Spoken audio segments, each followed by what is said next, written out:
Amen. Well, I gotta say, it is an honor to be back here in the pulpit on Trinity Sunday, that high holy day that kicks off our extended liturgical season of ordinary time.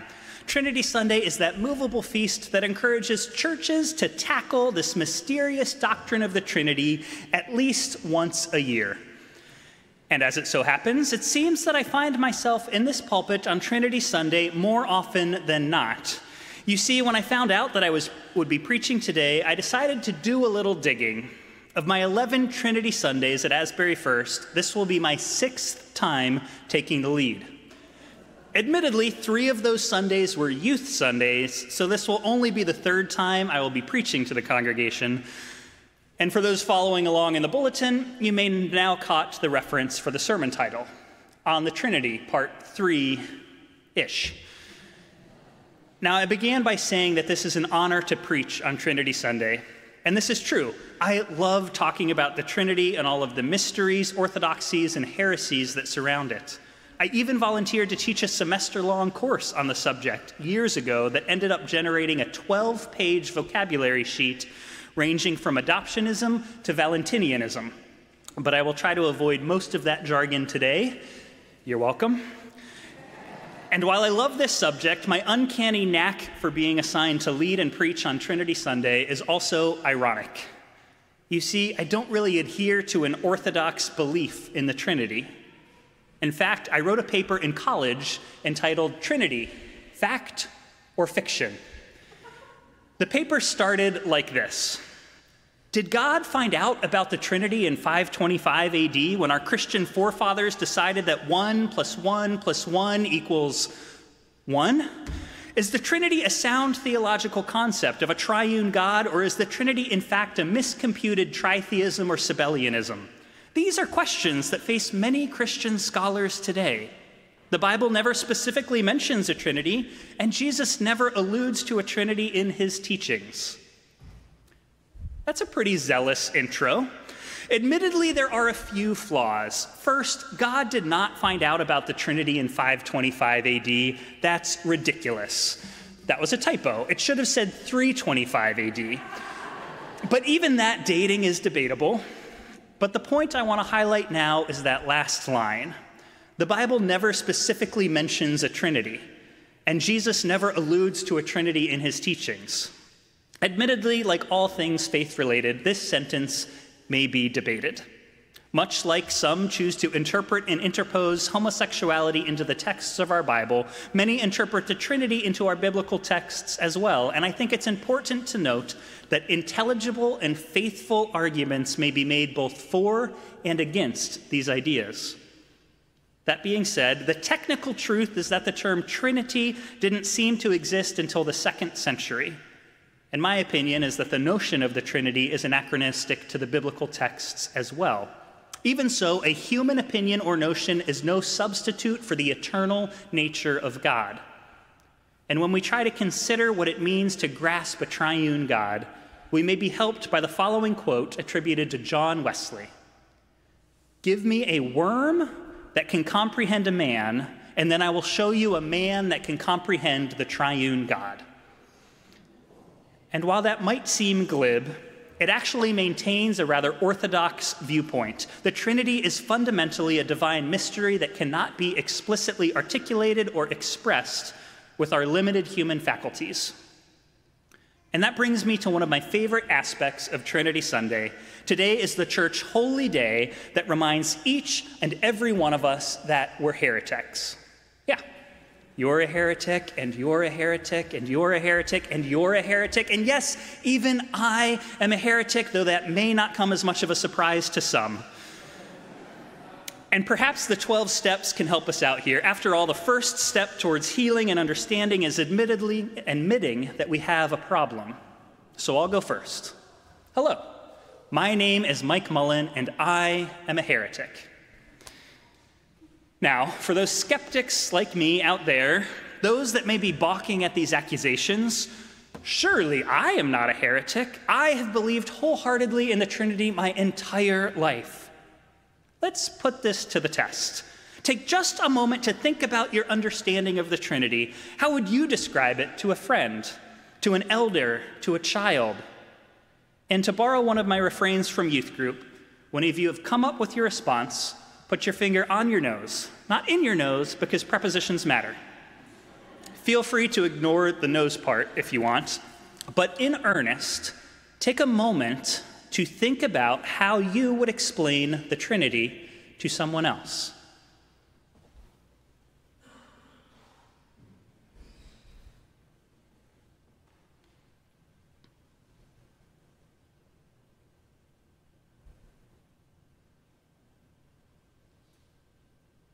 Excellent. And thank you for those of you that came up with something. As for the rest of you, I hope you enjoyed this mid-sermon moment of meditation, and I look forward to your written responses on my desk in the morning. But for now, let's see how you did. For most of us, we likely ended up with some type of analogy. So let's take a moment to see why these analogies ultimately fall prey to heresy. Maybe you thought of the analogy of water, because water can be a solid, a liquid, or a gas. Or a woman that can be a wife, a mother, and a daughter. These are heretical examples of modalism.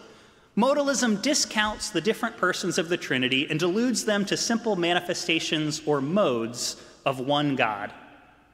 Maybe you thought of a three-leaf clover or a three-layer cake, but these analogies swing the pendulum in the opposite direction towards tritheism, which puts too much focus on three persons and doesn't allow them to be truly connected in one God. Or maybe you went with the sun, how it is a star, light, and heat. This might be equated with the heresy of Arianism, because the light and heat are creations of the star. This separates the persons of the Trinity to a primary creator and subservient creations. Maybe you came up with a different analogy, and if you did, I'd love to hear it. The reality is that any explanation or analogy of the Trinity will naturally focus too much on the oneness of God or too much on the threeness of God. And if that's the case, then what's the solution? How can we establish an orthodox understanding of the Trinity? The solution is to allow the Trinity to remain undefined. The Trinity is a mystery, and yet we can narrow our understanding not by defining what it is, but by defining what it is not. And that was a main focus of Christianity for the first several hundred years of church history. And so on this Trinity Sunday, in an effort to help with our own understanding of the Trinity, let me give you an extremely brief history of how we got here. And to honor those church historians and heresiologists that may be listening in, I'm looking at you, Jeff from Missouri. Please understand that these broad brushstrokes overlook myriad underlying complications that also played a part in the early church divisions and discord. And with that qualification in order, let us proceed. In the first centuries after Jesus, Christianity was routinely persecuted. This saw a momentous shift in the early 300s with Emperor Constantine. As the story goes, Constantine had a vision of God that led to his tolerance and acceptance of Christianity. And Constantine even helped to convene what is now known as the First Ecumenical Council of Christianity.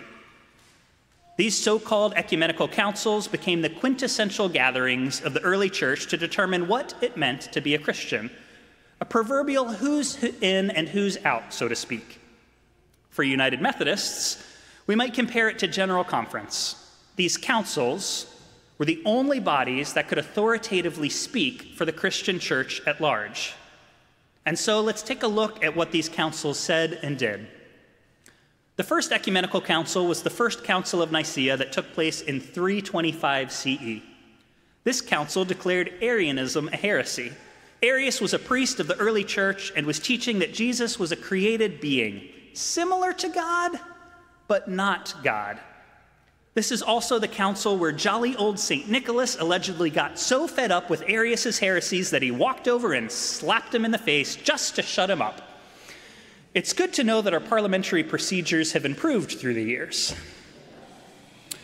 The Second Ecumenical Council was the first Council of Constantinople that took place a generation later in 381 CE. This council still seemed to be focused on Arianism. This is also the council that we credit with penning our modern Nicene Creed. Yes, the Nicene Creed was allegedly written at the First Council of Constantinople, not at the First Council of Nicaea. It's almost like calling a general conference that meets in 2024 the 2020 General Conference, which is to say we can understand the confusion. The third ecumenical council was the Council of Ephesus in 431 CE. This council declared Nestorius, the Bishop of Constantinople, a heretic for believing that Jesus' divine nature was separate from his human nature.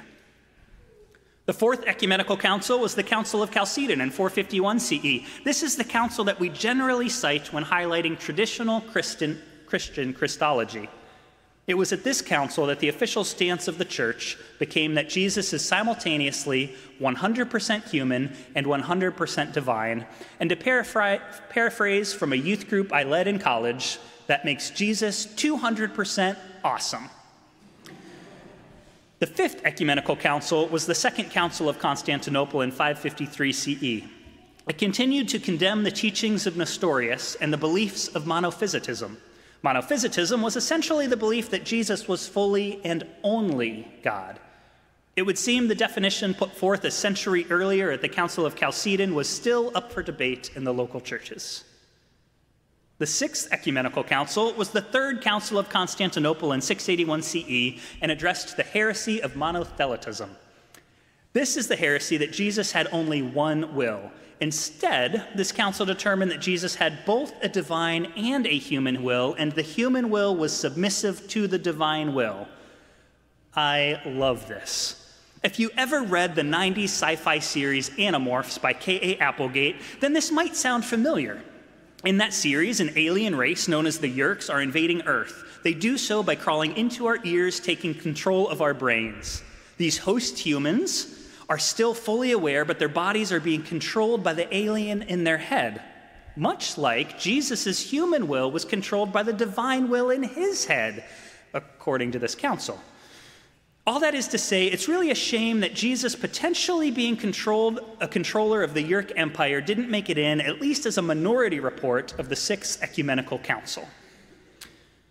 And while we could go on from here, most Western churches stopped recognizing the ecumenical councils around this time.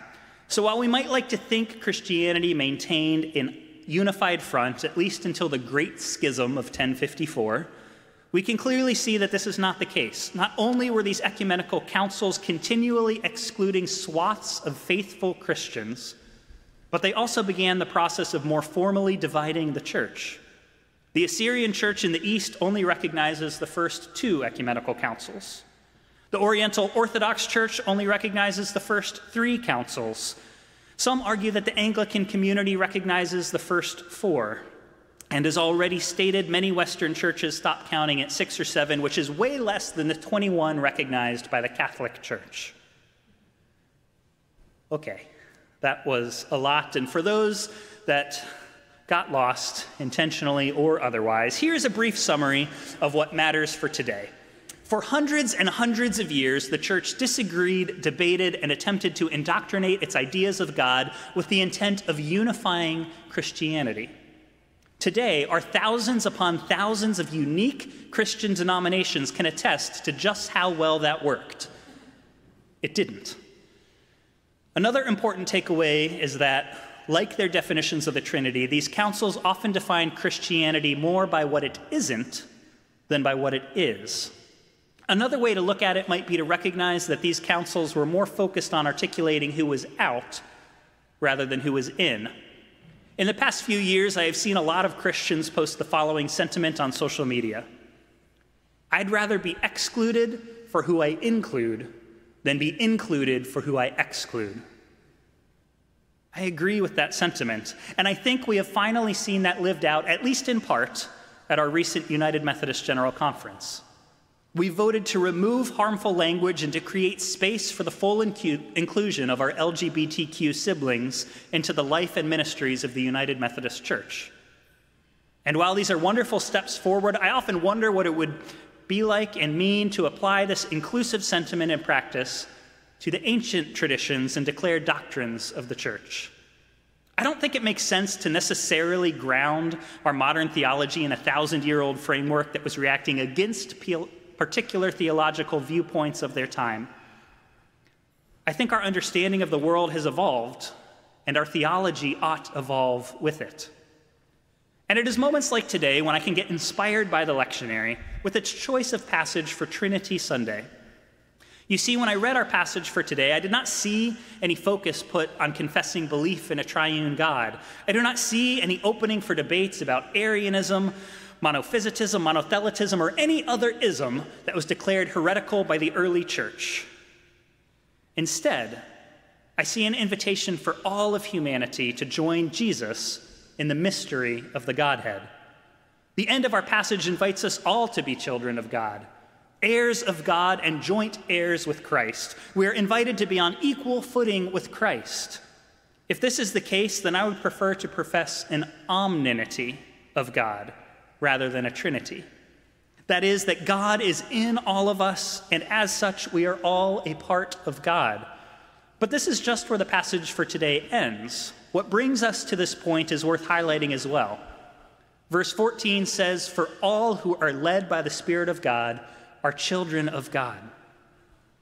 Our baptism today is a great reminder of this reality that we are all led by God equally. As United Methodists, we believe that there is nothing we can do or say to earn our baptism. We are beloved children of God simply by our sheer existence. This means that everyone is led by the Spirit of God. Everyone is a child of God. Everyone is a joint heir with Christ. To paraphrase a past pastor, young and old, black and white, gay and straight, rich and poor, male and female, Democrat and Republican, transgender and cisgender, broken and whole, neurotypical and neurodivergent, believer and atheist, addict and clean, heretic and orthodox, and everything beyond and between, because we can recognize when a list of binary constructs cannot possibly contain the vast spectrum of human experiences that we each find within ourselves. For those parts of us that we love and share with the world, and those parts that we hide away, God sees them and calls all of it beloved. And while that is good enough news on its own, our passage calls us further, beyond a mere acceptance of being a child of God. It calls us to continue to be led by the Spirit. Our text opens with comments on what this means, on what it might look like to live in accordance with the Spirit. We could choose to accept that we are children of God and then live selfishly. Or we could live by the Spirit. We could allow the breath, the wind, the movement, the very Spirit of God to help guide our lives. This passage then continues by inviting us to embrace the idea that our connection to God means that we are connected to every other individual. And if we take that to heart, then we might just find ourselves treating others with love and grace. We might find ourselves treating others as if they too are the children of God that we now recognize ourselves to be. So where does that leave us with the Trinity? It is still Trinity Sunday, after all. Is the Trinity fact or fiction? I think the answer is, you can believe whatever you want. What matters is whether you will allow yourself to be moved by the Spirit of God, because if you aren't moved by the Spirit, then your belief doesn't matter anyway. I like to describe the Trinity like this. God is the creator of all things. Jesus is the divinely imbued human exemplar of God, showing each of us what we might achieve if we fully embrace our claim as children of God. The Spirit is the presence of God within each and every one of us, leading and compelling us to do no harm, to do good, and to love our neighbor and ourselves. To be clear, this Trinitarian explanation is modalism. This is the analogy that God is like water in three forms: liquid water, solid ice, and gaseous water vapor. This is heresy. And yet, the heresy of modalism is likely the predominant view of most clergy and laity in the Christian church today. So where does that leave us? I think with the opportunity to be moved. Trinity Sunday is not highlighted so that we can revisit thousands of years of disinterested dogma. Sorry about that. Trinity Sunday is highlighted so that we can remember that our Christian understanding of God is relational. God is accessible. God is within us, and we can live and treat others with the same love and grace we receive from God. What you believe isn't on trial on Trinity Sunday. Last week was the last Sunday of Easter. It was Pentecost Sunday, the birthday of the church, the moment when the Spirit of God washes over the people and pushes them out into their communities to do more good. Trinity Sunday is the first Sunday of ordinary time, ensuring that we continue to live into the call of Pentecost. The Spirit of God is still with us. The question is whether we will live into it and allow it to lead us not just on special occasions, but on every ordinary day of the year. Will you embrace the truth that you are a beloved child of God? And will you go out into the world to help others embrace the same reality? My prayer is that together we will. May it be so. Amen.